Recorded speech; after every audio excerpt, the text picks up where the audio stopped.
In today's video, I'm going to teach you how to invite guests on Monday.com. By the end, you'll know exactly where to go and what to look for so your external collaborators can see what they need without exposing anything they shouldn't.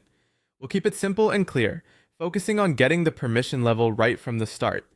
First, head to your trial management board. You want to begin on the exact board where you plan to collaborate, because guest access on Monday.com is scoped at the board level. If you manage multiple workspaces or boards with similar names, take a quick moment to confirm you're on the one that actually holds the items you want to share. If you don't recognize the board layout or group names, switch to the correct board before proceeding. Also note that some accounts restrict who can invite collaborators. If you don't see the option described next, you may need permission from a board owner or admin. Once you're on the trial management board, click the invite button. This opens the invitation panel for that board. Before you do anything else in that panel, make sure the access level is set to guest or viewer. This matters a lot.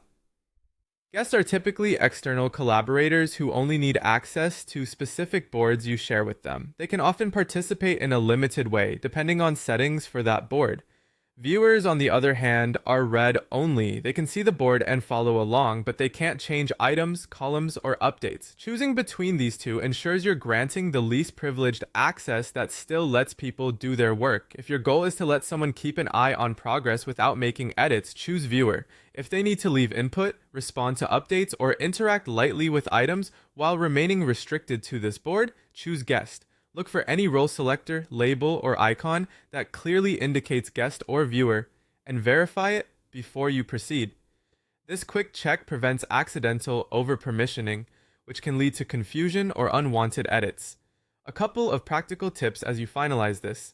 Keep sensitive boards separate so you can comfortably invite guests where collaboration is appropriate. Review the board's column permissions and update settings so the behavior for guests or viewers matches your expectations.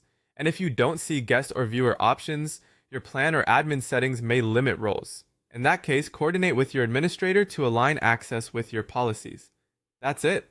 You navigated to the trial management board, clicked invite, and confirmed the role is guest or viewer. Simple, safe, and ready for collaboration.